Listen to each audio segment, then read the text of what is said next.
ہماری جو گفتگو ہے وہ اسی پاک ہستی کے بارے میں ہے جنہوں نے تنے تنہا کھڑے ہو کر باطل سے ٹکر لیتے ہوئے حق کی صداؤں کو بلند فرما دیا۔ میری مراد جد الانبیاء جناب سیدنا حضرت ابراہیم خلیل اللہ علیہ السلام ہیں، جن کی عظمت رفتہ کا یہ حال تھا کہ لڑکپن کی عمر میں ہیں، تنے تنہا ہیں، پوری قوم سامنے کھڑی ہے، چچا بت گر ہے، قوم بتوں کی پوجا کر رہی ہے۔ حضرت ابراہیم علیہ السلام نے بت کو ہاتھ میں لیا، قوم سے کہا تم بھی گمراہ، تمہارے سارے خدا باطل ہیں، اللہ وحدہ لا شریک ہے۔ لوگوں نے کہا یہ بت تمہیں تباہ کر دیں گے۔ آپ نے بت کا منہ پکڑا اور پانی میں ڈبو دیا، پھر پکڑا، پھر ڈبو دیا۔ فرمایا جو خود کو نہیں بچا سکتا وہ تمہیں کیسے بچا سکتا ہے؟ لوگوں نے کہا نمرود تمہیں تباہ کر دے گا، وہ مطلق العنان بادشاہ ہے، وہ بڑا ظالم بادشاہ ہے۔ حضرت ابراہیم خلیل اللہ علیہ السلام نے ان ساری افکار کو پاؤں تلے کچلتے ہوئے حق کی صدا کو بلند کرتے ہوئے کہا میں اپنے پروردگار پہ یقین رکھتا ہوں جو وحدہ لا شریک ہے، جو تنہا اور اکیلا ہے۔ یہ سارے جھوٹے معبودان باطل ہیں، ان کا کوئی حق نہیں۔ میں ایک رب سے خوف رکھنے والا ہوں اور وہی رب مجھے دنیا اور آخرت میں عزت عطا فرمانے والا۔ اللہ تعالیٰ قرآن مجید میں ارشاد فرماتا ہے وَإِذِ ابْتَلَىٰ إِبْرَاهِيمَ رَبُّهُ بِكَلِمَاتٍ فَأَتَمَّهُنَّ۔ اللہ فرماتا ہے یاد کرو جب ابراہیم علیہ السلام کو بہت سی باتوں میں ہم نے آزمایا، انہوں نے ساری باتیں پوری کر دی۔ قال انی جاعلک للناس اماما، اللہ فرماتا ہے ہم نے کہا ہے پیارے ابراہیم ہم تمہیں لوگوں کا امام اور پیشوا بناتے ہیں۔ تو پتہ چلا باطل کے ساتھ کھڑا ہونا یہ اہل حق کی نشانی نہیں ہوتی، وہ تو باطل کے سامنے ڈٹتے ہیں، جھکتے نہیں ہیں۔ حضرت ابراہیم علیہ السلام کا یہ مقام، یہ عزت، یہ حرمت بارگاہ خداوندی میں ان کا اعلیٰ مقام، ان کی عزت، ان کی وجاہت اسی وجہ سے ہے کہ انہوں نے بتوں کو توڑا ہے، انہوں نے بتوں کو توڑا ہے اور ہر ایک کو حکم دیا کہ دین ابراہیمی کی پیروی کرو۔ ہم مسلمان ہیں، آپ جانتے ہیں کہ جتنے بھی انبیاء کرام ہیں حضرت آدم و نوح علیہ السلام کے بعد سب سے زیادہ جس کو عظمت اور عزت سے نوازا گیا ہمارے پیارے نبی صلی اللہ علیہ وسلم کے بعد وہ جناب حضرت ابراہیم خلیل اللہ علیہ السلام ہے۔ نبیوں رسولوں میں سب سے اعلیٰ مقام تو ہمارے آقا کا ہے، ان کے بعد جد الانبیاء حضرت ابراہیم خلیل اللہ علیہ السلام ہے۔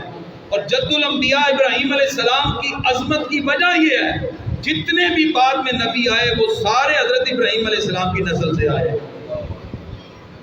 ان کو عزت سے نوازا، ان کو عظمت سے نوازا، ان کو وجاہت سے نوازا، ان کو شرف سے نوازا۔ اس کی وجہ کیا تھی؟ حضرت ابراہیم علیہ السلام حق کی خاطر ڈٹ جاتے ہیں، اللہ تعالیٰ نے قیامت تک ان کے نام کو جاری و ساری فرما دیا۔ تو گرامی حضرات، جناب حضرت ابراہیم خلیل اللہ علیہ السلام ان کے بارے میں اللہ فرماتا ہے ہم مانتے ہیں، ہم مانتے ہیں۔ اب اللہ قرآن میں کیا فرماتا ہے؟ یہ ماننا اللہ کی بارگاہ میں قابل قبول ہی نہیں۔ یہودی کہتے ہیں ہم بھی مانتے ہیں، عیسائی کہتے ہیں ہم بھی مانتے ہیں۔ اللہ رب العزت نے واضح طور پر ارشاد فرمایا ان اول الناس بابراہیم الذین اتبعوہ، فرمایا بے شک حضرت ابراہیم علیہ السلام کے زیادہ حقدار وہ ہیں جنہوں نے ان کے دور میں ان کی پیروی کی، جو ابراہیم علیہ السلام کے کہنے پر چلے۔ اور اس کے بعد اللہ فرماتا وَهَذَا النَّبِيُّ وَالَّذِينَ آمَنُوا، اس کے بعد یہ نبی جو خاتم النبیین ہیں اور جو ایمان والے ہیں، وَاللَّهُ وَلِيُّ الْمُؤْمِنِينَ، اللہ ایمان والوں کا والی ہے۔ پتہ چلا اللہ قرآن میں فرماتا ہے کہ تم کہتے ہو کہ ہم دین ابراہیمی پر ہیں، فرمایا دین ابراہیمی پر وہی ہے جو میرے محبوب کے قدموں سے وابستہ ہو جائے گا، جو رسول اللہ کا کلمہ پڑھے گا وہی دین ابراہیمی پر ہے۔ اگر کوئی لاکھ دعویٰ کرتا جائے کوئی دین ابراہیمی پر نہیں۔ یہ بھی ایک نیا فتنہ ہے جو آج کل مابین المذاہب کا چورن بیچتے ہوئے، ہم آہنگی کی بات کرتے ہوئے ان کے بھی مذہبی معاملات میں لوگ شریک ہو گئے۔ مائنارٹیز کو اسلام حق دیتا ہے لیکن اسلام اس کی اجازت نہیں دیتا کہ غیر مسلموں کے مذہبی تہوار اور معاملات میں آپ شامل ہو جائیں، کیونکہ جو کہتا ہے میں دین ابراہیمی کو اپنانے والا ہوں پھر وہ بت گر نہیں ہوتا بلکہ وہ بت شکن ہوتا ہے۔ کیا ہوتا ہے جی؟ بت شکن ہوتا ہے، بتوں کو توڑنے والا ہوتا ہے۔ تو یہاں تو اسلام آباد کے اندر مندر کی اجازت دے دی گئی ہے، تو مندر میں بت تو ہوں گے کہ نہیں؟ تو بولیں تو صحیح، تو مسلمان بت توڑتا ہے یا مندر بناتا ہے؟ ابراہیم علیہ السلام نے مندر آباد کیا تھا یا بت توڑے تھے؟ تو بولیں تو صحیح، بت توڑے تھے۔ پتہ چلا ہمارے آقا نے بھی 360 بت توڑ کر بتایا صحیح ریاست مدینہ وہ ہے جہاں کوئی مندر تعمیر نہیں ہو سکتا۔ پھر اسلام آباد میں مندر بنانے کی اجازت کیسے دی جا سکتی ہے اگر یہ ریاست مدینہ ہے؟ ریاست مدینہ میں تو بت توڑ دیے گئے تھے، سارے 360 بت توڑ دیے گئے۔ تو گرامی قدرات، یہاں ایک سمجھنے والی بات ہے۔ حضرت ابراہیم علیہ السلام کے بارے میں اللہ فرماتا ہے ملت ابراہیمی کی پیروی کرو جو دین حنیف ہے۔ حنیف کیوں کہا؟ اس کی وجہ یہ ہے، حنیفیت کا مطلب یہ ہے جو ہر باطل سے جدا ہو۔ حق پرستی جس کے ساتھ جڑی رہے وہی دین حنیف پر ہے، وہی ملت ابراہیم حنیفہ اس کا مطالبہ کر سکتا ہے کہ میں اس کے اوپر گامزن ہوں۔ اور جس نے باطل کو اپنایا، حق کو چھوڑ دیا یا باطل کے ساتھ کھڑا ہوا، وہ دین ابراہیمی پر نہیں ہے، وہ دین حنیفی پر نہیں ہے۔ حق پرستی کو اپنانا اور باطل سے دور رہنا یہی دین حنیفی اور یہی دین ابراہیمی ہے۔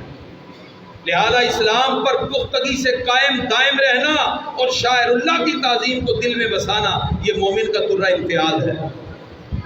اسی وجہ سے جو مسلمان ہے وہ کسی مشرک کے ساتھ اس کی مذہبی عبادت میں شریک نہیں ہوگا، وہ کسی غیر مسلم کے ساتھ کھڑے ہو کر اس کے مذہبی تہوار میں شریک نہیں ہوگا، اس لیے کہ اب اللہ فرماتا ہے ہمارے نزدیک اگر کوئی دین قابل قبول ہے، فرمایا الیوم اکملت لکم۔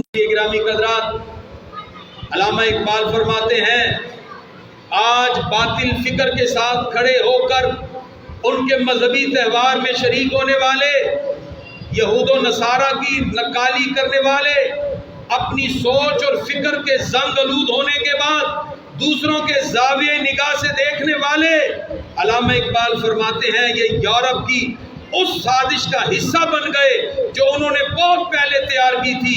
اہل عرب کو دیکھ کر فرنگی تخیلات اسلام کو حجاز اور یمن سے نکال دو۔ آج یمن سے بھی اسلام نکالنے کی سازشیں، حجاز سے بھی نکالنے کی سازشیں، اہل حرم سے ان کی روایات چھین لو۔ علامہ فرماتے یورپ یہ چاہتا ہے اہل حرم سے ان کی روایات چھین لو، آہو کو مرغزار ختن سے نکال دو۔ اہل عرب کو دے کر فرنگی تخیلات اسلام کو حجاز اور یمن سے نکال دو۔ اسی وجہ سے آج اسلام کی وہ بنیادی باتیں مسلمانوں کے ذہنوں سے نکالی گئیں۔ وہ فاقہ کش جو موت سے گھبراتا نہیں ذرا، روح محمدی اس کے بدن سے نکال دو۔ اور کتنی تیزی کے ساتھ یہ چیزیں بدلی ہیں کہ آج اسلام کا نام لینے پر بہت بڑا کیس آپ کے خلاف بن سکتا ہے۔ آپ ختم نبوت اسی وقت پکڑ کے جیل میں ڈال دیا جائے گا۔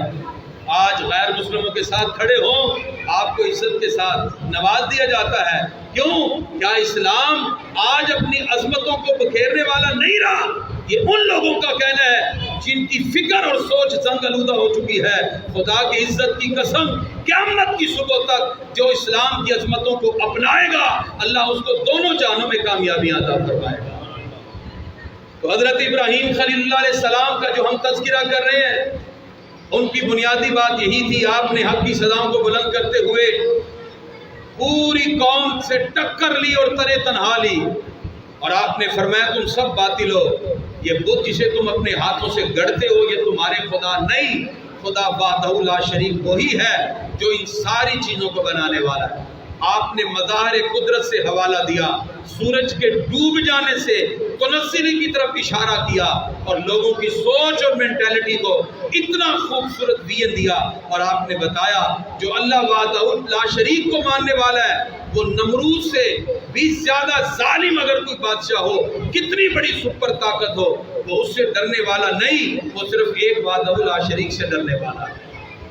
جناب حضرت ابراہیم خلیل اللہ علیہ السلام آپ کا یہ درہ امتیاز آج بھی امت مسلمہ کے لیے ایک خوبصورت پیغام ہے، اور ہمیں بھی اس بات کی طرف یہ تلقین کی جاتی ہے۔ قرآن مجید میں بار بار انبیاء کرام کا ذکر اور نبیوں کے اس ذکر کے ساتھ امت کے حوالے سے جو فرائض ان کی کندھوں پر لازم ہوتے ہیں وہ ان کو بار بار ریمائنڈ کروائے جاتے ہیں۔